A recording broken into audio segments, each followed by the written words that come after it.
ॐ अज्ञानतिमिरान्धस्य ज्ञानाञ्जनशलाकयः चक्षुरुन्मिलितं येन तस्मै श्रीगुरुवे नमः। हरे कृष्ण। आज गीता श्रृंखला के सत्र क्रमांक 155 में आप सभी भक्तों का हार्दिक स्वागत है। आज हम श्रीमद् भगवद गीता के चौथा अध्याय जो कि है दिव्य ज्ञान श्लोक क्रमांक 24 का अध्ययन करेंगे। श्लोक इस प्रकार है।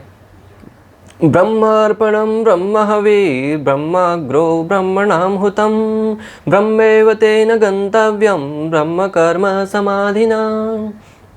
अर्थात जो व्यक्ति कृष्ण भावनामृत में पूर्णतया लीन रहता है उसे अपने आध्यात्मिक कर्मों के योगदान के कारण अवश्य ही भगवत धाम की प्राप्ति होती है, क्योंकि उसमें हवन भी आध्यात्मिक होता है और हवि भी आध्यात्मिक होती है। भगवत धाम जाने के बारे में आश्वासन दे रहे भक्तों भगवान श्री कृष्ण स्वयं अपने श्रीमुख से। तो इस श्लोक का संबंध अगर पिछले श्लोक से देखा जाए तो जब 4.23 में भगवान श्री कृष्ण ने कहा था कि जब व्यक्ति भगवान श्री विष्णु के लिए कर्म करता है तब वे कर्म यज्ञ बन जाते हैं। जब व्यक्ति भगवान श्री कृष्ण के लिए कर्म करता है तो वो उसके कर्म है वो यज्ञ बन जाते हैं। तो वो भगवान की वाणी सुनकर अर्जुन के मन में संशय उत्पन्न हुआ कि कहीं ये कर्म यज्ञ तो बन जाएगा परंतु वापिस कर्म है वो यज्ञ से अलग तो नहीं हो जाएगा। जैसे नमक है उसको हम पानी में डाल देते हैं तो नमक घुल के पानी बन जाता है, परंतु जैसे ही जो नदी होती है, नमक के बहुत सारी नदियाँ होती है, जैसे ही जम जाती है तो वापस बर्फ बन जाता है और जो नमक है वो नीचे जम जाता है। उसी प्रकार बोले कि जब ये यज्ञ कर्म से अलग हो जाएगा तो वापस उस कर्मों का हमें भोग तो नहीं करना पड़ेगा, कर्मों का फल तो नहीं भुगतना पड़ेगा।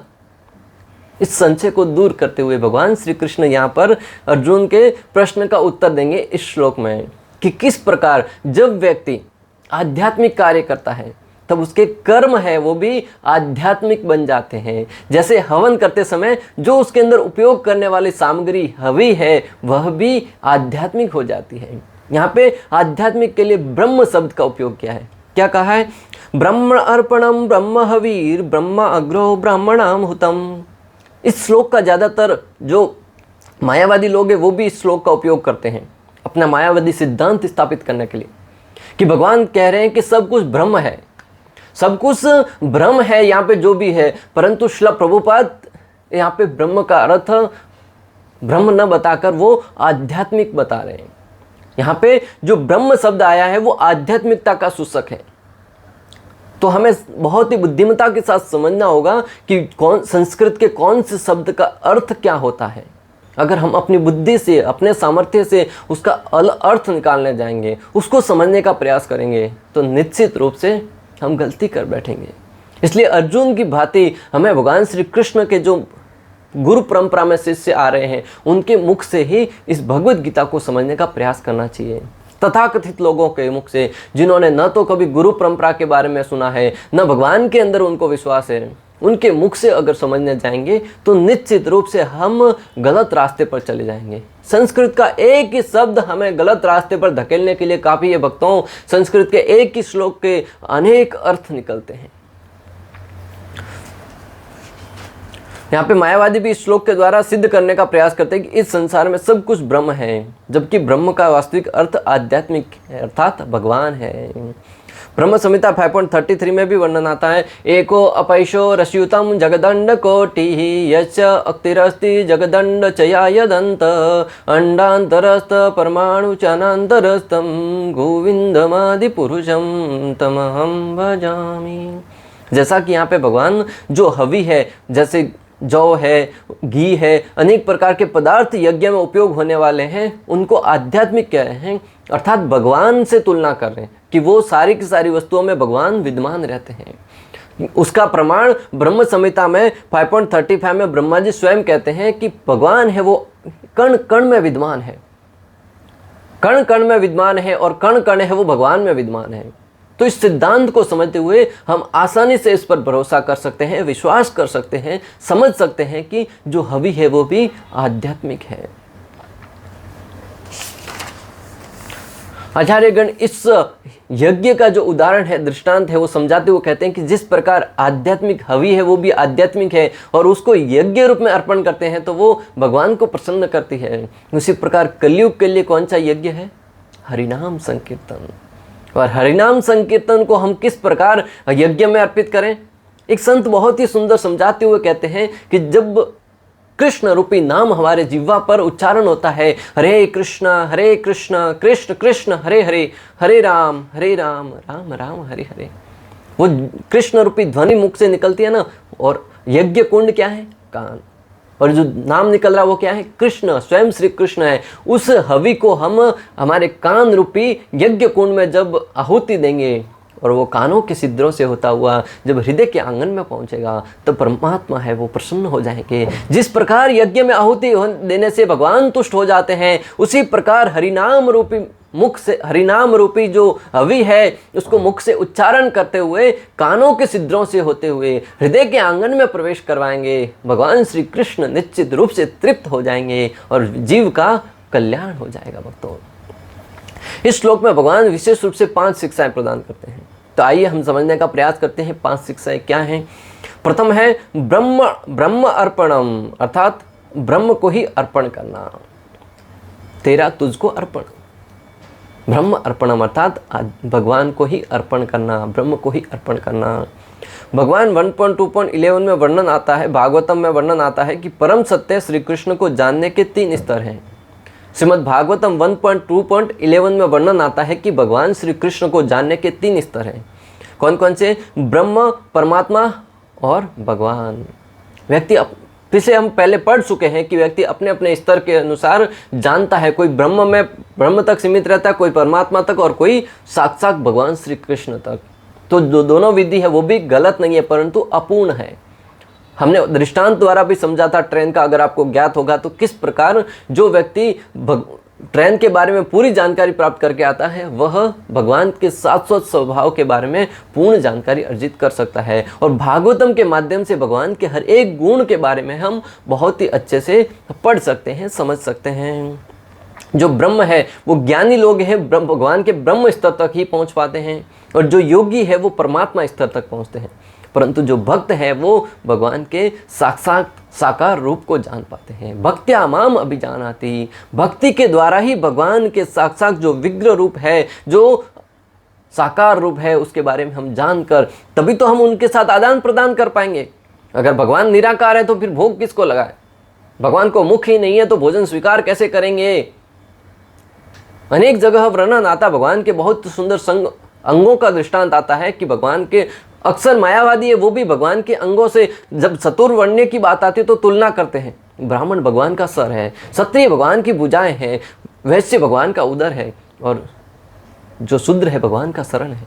अगर भगवान का रूप ही नहीं है तो फिर तुलना किससे कर रहे हो? बहुत बड़ा प्रश्न उठता है भक्तों। परंतु वो उसको भी टालम टोल घुमा फिरा कर उत्तर देने का प्रयास करते हैं। बहुत ही सरल तरीके से समझा जा सकता है जिस किसी के अंदर थोड़ा सा भी विवेक है कि अगर भगवान के अंगों से तुलना करते हैं अर्थात भगवान का साकार रूप है।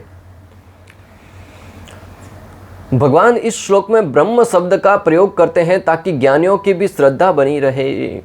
भगवान यहाँ पर ब्रह्म शब्द का प्रयोग कर रहे हैं ताकि जो ज्ञानी है उनकी भी श्रद्धा बनी रहे। ऐसा नहीं कि जो भगवान के ब्रह्म शब्द, ब्रह्म में विश्वास करते हैं उनका फिर श्रद्धा उठ जाएगी अगर भगवान ऐसा नहीं कहेंगे। तो भगवान ने तो कहा है कि मैं हर एक जीव को जिसकी चेतना जहाँ तक बनी रहती है मैं उसके अनुसार उसको ज्ञान प्रदान करता हूँ। यहाँ तक कि किसी की श्रद्धा अगर देवताओं में है तो उसको भी भगवान है वो उसकी श्रद्धा स्थापित करने के लिए विवेक देते हैं।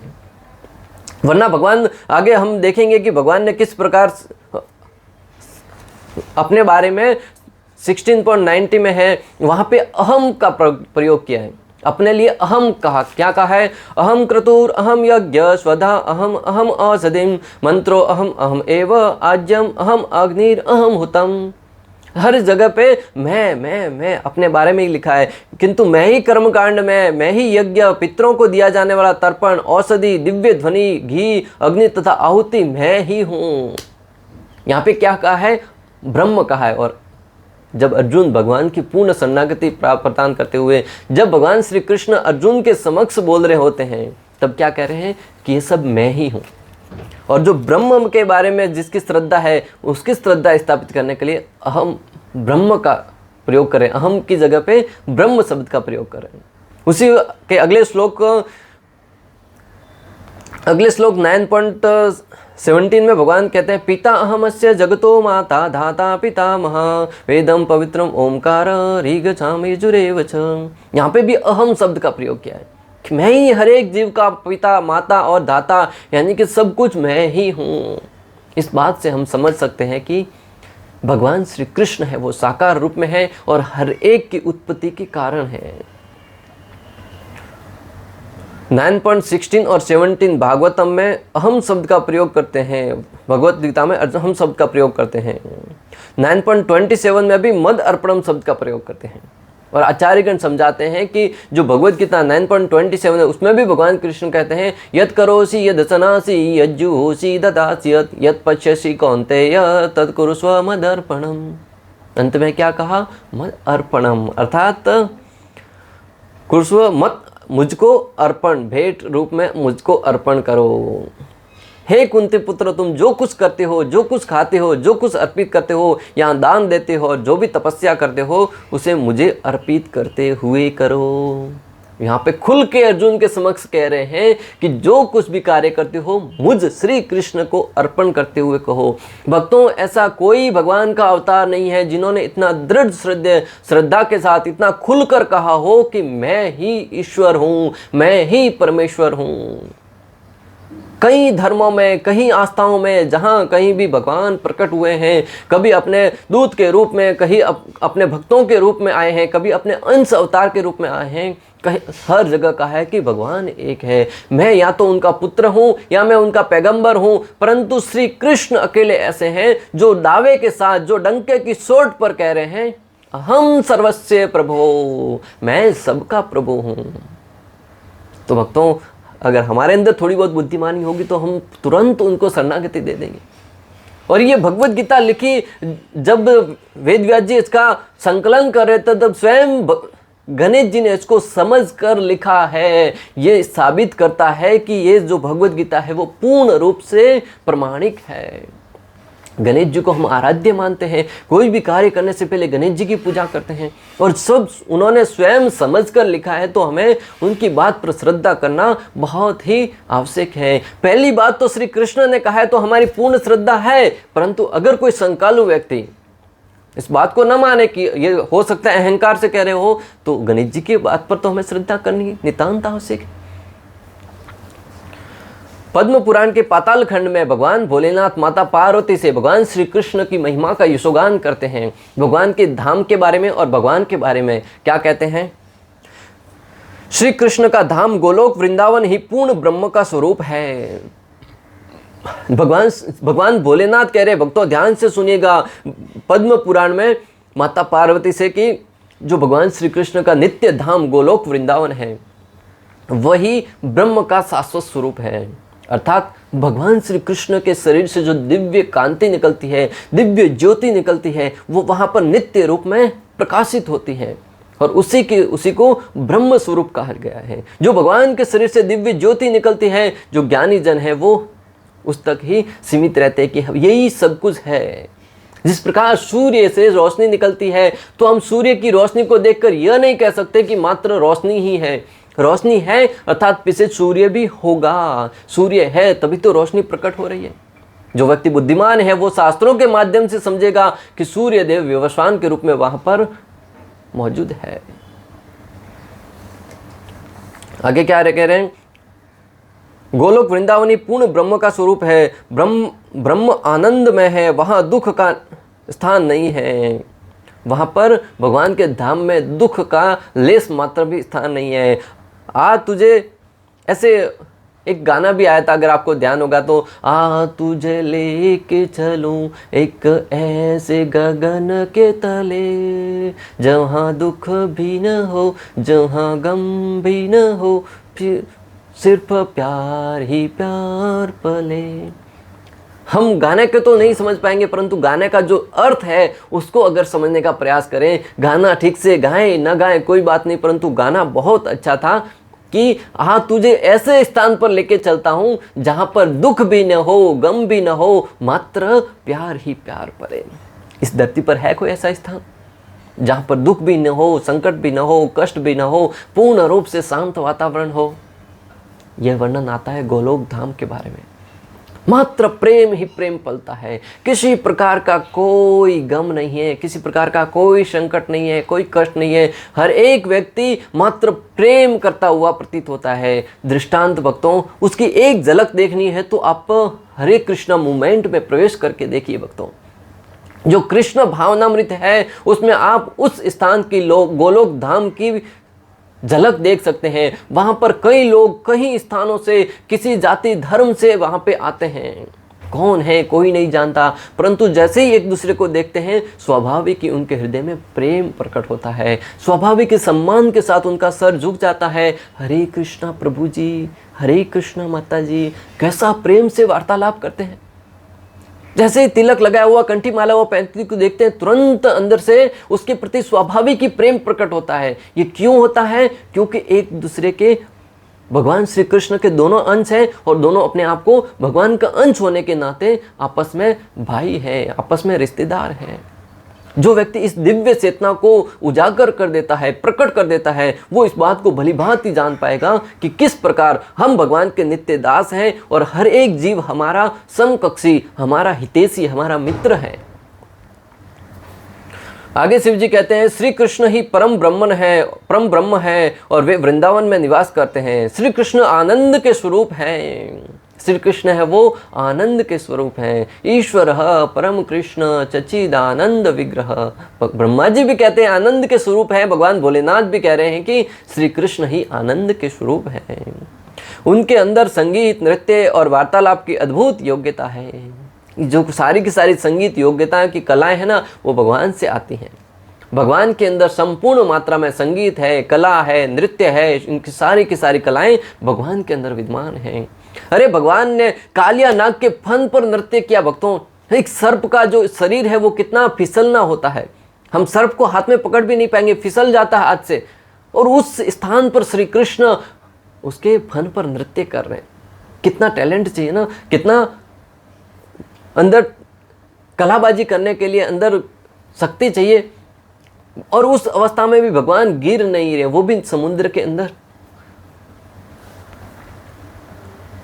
और वार्तालाप की अद्भुत योग्यता है। कृष्ण के मुख पर मंद मंद मुस्कुराहट रहती है, वही सबके कारण है और उनका कोई कारण नहीं है। श्री कृष्ण के मुख पर मंद मंद मुस्कुराहट रहती है और हमारे मुख पर हमेशा क्रोध की चिंगारियां निकलती रहती हैं। जैसे ही अगले ही पल सामने वाले व्यक्ति को जलाकर भस्म कर देगा, भगवान के मुख पर मंद मंद मुस्कुराहट निकलती है। और वो ही सबके कारण है, उनका कोई कारण नहीं है। ईश्वर परम कृष्ण सच्चिदानंद विग्रह अनादिर आदिर गोविंद सर्व कारण कारणात्। शब्द का बहुत ही महत्वपूर्ण अंग है सर्व कारण कारणात्। ब्रह्मा जी कह रहे हैं कि हर एक का कारण श्री कृष्ण है और शिव जी भी कह रहे हैं कि हर एक का कारण है वो भगवान श्री कृष्ण है और उनका कोई कारण नहीं है। वे नंद के पुत्र के रूप में रहते हैं पर वास्तव में वे अजन्मा और नित्य हैं। वो गोलोक धाम में हालांकि नंद बाबा के पुत्र के रूप में रहते हैं, माता यशोदा के पुत्र के रूप में, परंतु वास्तव में अगर तत्व से देखा जाए तो वो अजन्मा है। लीला करने के लिए जैसे इस धरा पर प्रकट होते हैं, नंद बाबा माता यशोदा के वहाँ पे लीलाएं करते हैं, माता देवकी और वसुदेव जी के यहाँ पर प्रकट होते हैं, परंतु वास्तव में वो अजन्मा है, अजन्मा और नित्य हैं। अजन्मा और नित्य हैं। जिस प्रकार ब्रह्म संहिता से दृष्टांत देते हैं, दीपार चिरे भई दशांतरम व्युपेत्य दीपायते वित्रहेतु समान धर्म यस्त्वदृगे वै सविष्णुतया विभाति गोविंदम आदि पुरुषम तमहम भजामि। कहते हैं कि जिस प्रकार दीपक का दृष्टांत देते, एक दीपक से हम दूसरा दीपक जलाते हैं तो वो दीपक है, वो दूसरा दीपक भी उसका समकक्ष जलता हुआ प्रतीत होता है, परंतु उसको जलाया किससे? पहले वाले दीपक से। उसकी उत्पत्ति का कारण वो हुआ। अभी वो उसकी तरह ही दिख रहा है, परंतु वो दूसरे वाले दीपक से जलाया गया है। और वो कौन जान पाएगा? जो जलाने के वक्त मौजूद था। अर्थात जो तत्व से जानने का प्रयास करेगा। वरना अगर हम अपनी दृष्टि से देखेंगे तो दोनों दीपक जल रहे हैं, कौन सा दीपक किसके द्वारा जलाया गया, कोई ज्ञान नहीं है। पहली शिक्षा थी ब्रह्म अर्पणम, दूसरा है ब्रह्म हवि, अर्थात हवन की सामग्री भी आध्यात्मिक है। जो हवन के अंदर सामग्री अर्पण की जा रही है वो भी आध्यात्मिक है। पहले ही हम समझा चुके हैं कि जो कृष्ण नाम है वो किस प्रकार कानों के रूप में, हवि के रूप में अर्पण करें। कृष्ण जो आध्यात्मिक है, तो यहाँ पे हवि है वो भी आध्यात्मिक है। जिस प्रकार घर का सेवक समझता है कि घर की प्रत्येक वस्तु स्वामी की है और उनकी सेवा में लगाता है, उसी प्रकार कृष्ण भावना भावित व्यक्ति प्रत्येक वस्तु श्री कृष्ण की जानकर उनकी सेवा में लगाता है। जिस प्रकार घर का मालिक जानता है, घर का सेवक है, वो जानता है कि हर एक वस्तु है वो मालिक की है और उसी की सेवा में उसका उपयोग करता है, उसी प्रकार जो कृष्ण भावना भावित व्यक्ति है वह भली भांति जानता है कि हर एक वस्तु श्री कृष्ण की है और उसे कृष्ण की सेवा में ही प्रयोग करना चाहिए, और वो करता भी है। सर्वोच्च त्याग कृष्ण के लिए हर एक वस्तु त्याग देना सर्वोच्च त्याग है भक्तों। ब्रह्म हवि का दूसरा अर्थ है श्री कृष्ण की प्रसन्नता के लिए जिस हवन सामग्री की आहुति दी जाती है वह भी कृष्ण है। ब्रह्म हवि का दूसरा अर्थ है कि श्री कृष्ण के लिए जिस भी सामग्री की आहुति दी जाती है वह भी कृष्ण के रूप में कृष्ण की सेवा ही है। अग्नि भगवान का मुख है जिसके द्वारा भगवान आहुति स्वीकार करते हैं। जो अग्नि है वो भगवान श्री कृष्ण का मुख है और उसके द्वारा भगवान है वो यज्ञ रूप में भोजन स्वीकार करते हैं। भगवान है वो दो जगह से भोजन स्वीकार करते हैं, एक तो अग्नि के मुख से और एक ब्राह्मणों के मुख से। तो अगर आप यज्ञ के अंदर कुछ भी हवि प्रदान करते हैं तो वो सीधा सीधा भगवान श्री कृष्ण को प्राप्त होता है, और अगर ब्राह्मणों को भोजन कराते हैं, वैष्णवों को भोजन खिलाते हैं तो वो भी भगवान श्री कृष्ण को सीधा सीधा प्राप्त होता है। जगन्नाथ जी के एक भक्त के विषय में कथा बहुत ही प्रसिद्ध आती है कि किस प्रकार वो अपने सेठ से 100 रुपया लेके, सेठ ने 100 रुपया दिया कि जगन्नाथ जी के हुंडी में डाल देना। वो रास्ते में जा रहा था, कुछ वैष्णव मिल गए, वैष्णवों को उस धन का भोजन करा दिया, तो 99 रुपये तो उस भोजन में खर्च हो गए, 1 रुपया बच गया, वो जाकर जगन्नाथ जी की हुंडी में डाल दिया।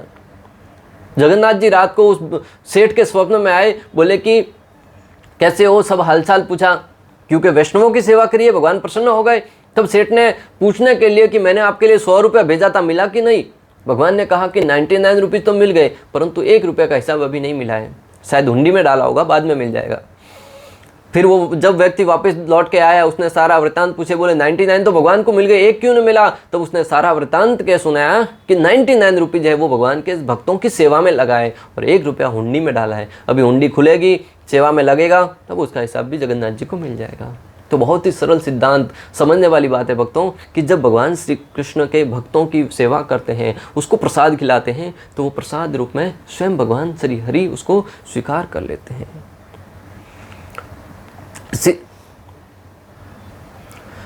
तीसरी शिक्षा है ब्रह्मणहुतम, अर्थात आत्मा द्वारा दी गई आहुति। ब्रह्मणहुतम अर्थात आत्मा द्वारा दी गई आहुति, जब मन कृष्ण भावना में पूरी तरह निमग्न रहता है तो उसे समाधि कहते हैं। ऐसी दिव्य चेतना में संपन्न कोई भी कार्य यज्ञ कहलाता है। जब हमारा मन है वो पूर्ण रूप से कृष्ण भावनामृत में मग्न रहता है, जब हम भगवान के नाम का जप करते हैं, हरे कृष्णा कृष्ण कृष्ण हरे हरे, हरे राम राम राम हरे हरे, उस अवस्था में जब हम ध्यान मग्न होते हैं भगवान के ऊपर, पूर्ण रूप से हमारी आत्मा और भगवान का एक तरीके से कहा जाए तो उनका संबंध को जानकर उनकी सेवा में लगा देते हैं, तो वो भी यज्ञ कहा जाता है। येन केन प्रकारेण, जब आप कृष्ण की सेवा कर रहे हैं, अगर शास्त्रों की दृष्टि से देखा जाए तो यज्ञ करते हुए प्रतीत हो रहे हैं। कलयुग के लिए यज्ञ हरिनाम है, कृष्ण की सेवा है। अगर आप मौखिक रूप से अगर यज्ञ करने जाएंगे, अगर आप यज्ञ कुंड बनाकर अनेक प्रकार के द्रव्य पदार्थों से यज्ञ करने जाएंगे तो अनेक त्रुटि कर बैठेंगे कलयुग में, क्योंकि न तो हवि है, सामग्री है वो शुद्ध मिलती है, न यज्ञ करवाने वाला शुद्ध होता है, न मंत्रों का उच्चारण ठीक से होता है, और न हमारे पास समय है, न ही हम इतने सत्व गुण में है कि यज्ञ के सामने बैठकर आराम से आहुति दे सके। तो सरल विधि बताई गई है श्री चैतन्य महाप्रभु के द्वारा, हरिनाम संकीर्तन के द्वारा यज्ञ कीजिए और वो यज्ञ से भी दुगुना फल आपको प्रदान करेगा। चौथी शिक्षा है ब्रह्मेव तेन गंतव्यम, अर्थात भगवत धाम ही अंतिम गंतव्य है। हमारा गंतव्य क्या है? भगवत धाम। अक्सर किसी की मृत्यु होती है तब कहते भी हैं भगवान इसको गोलोक धाम में वास देना। जीवन में कुछ अच्छे कार्य किए थे, कभी भक्ति की थी, गोलोक धाम में जगह मिले। हम भी प्रार्थना करते हैं उनको गोलोक धाम में जगह मिले, परंतु गोलोक धाम है वो बहुत ऊंचा स्थान है भक्तों, हर एक व्यक्ति को वहाँ पे प्रवेश नहीं मिलता है। कई वर्षों तक साधना करने के उपरांत जब भगवान श्री कृष्ण उसकी सेवा से प्रसन्न हो जाते हैं तभी वो व्यक्ति भगवत धाम पहुँच पाता है।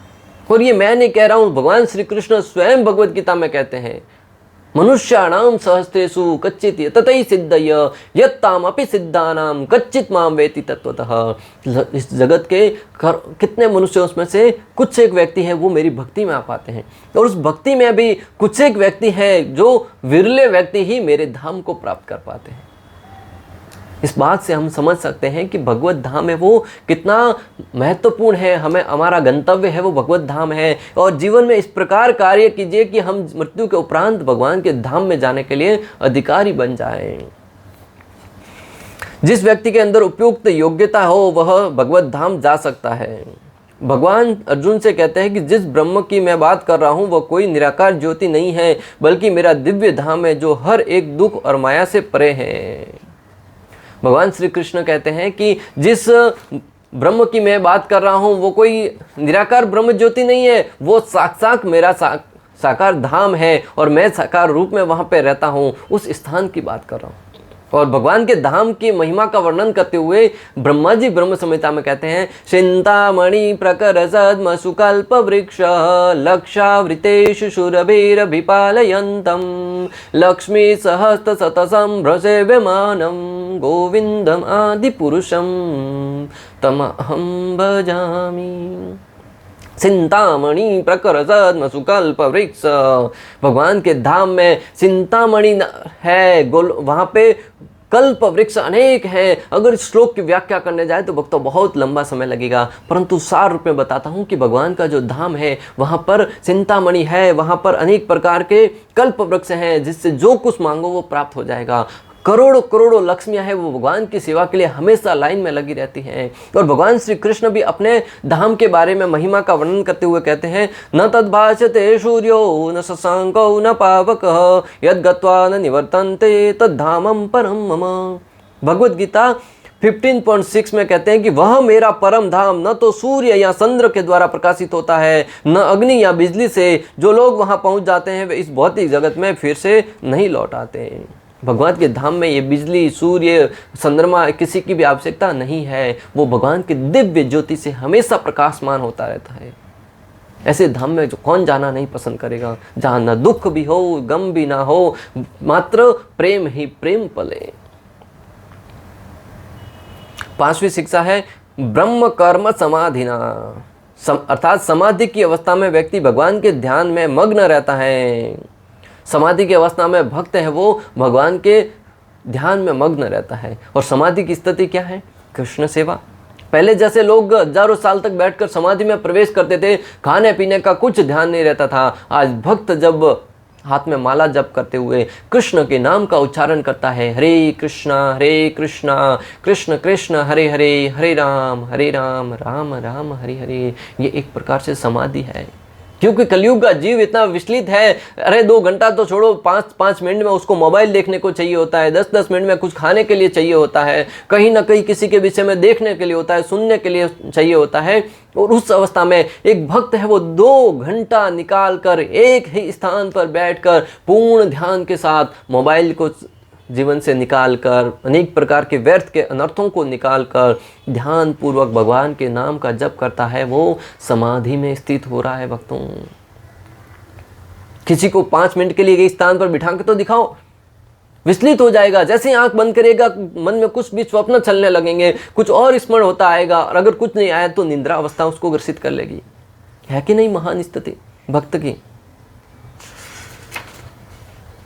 और उसके ध्यान का व्यवहारिक दृष्टांत क्या दिया है? सम्यक ऋषि और परीक्षित महाराज का उदाहरण दिया है। किस प्रकार सम्यक ऋषि है वो अपने ध्यान में मग्न थे।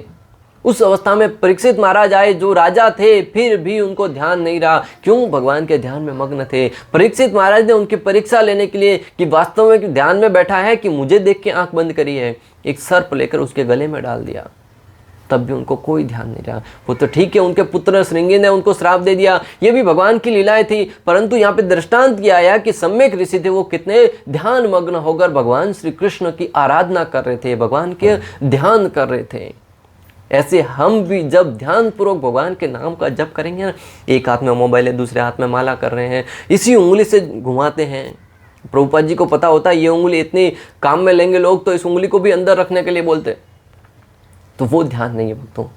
सारी की सारी हमारी आसक्तियों को त्याग कर ध्यान पूर्वक भगवान का नाम जप करेंगे, उस अवस्था में हम समाधि में प्रवेश करेंगे और भगवान श्री कृष्ण को प्रसन्न करेंगे।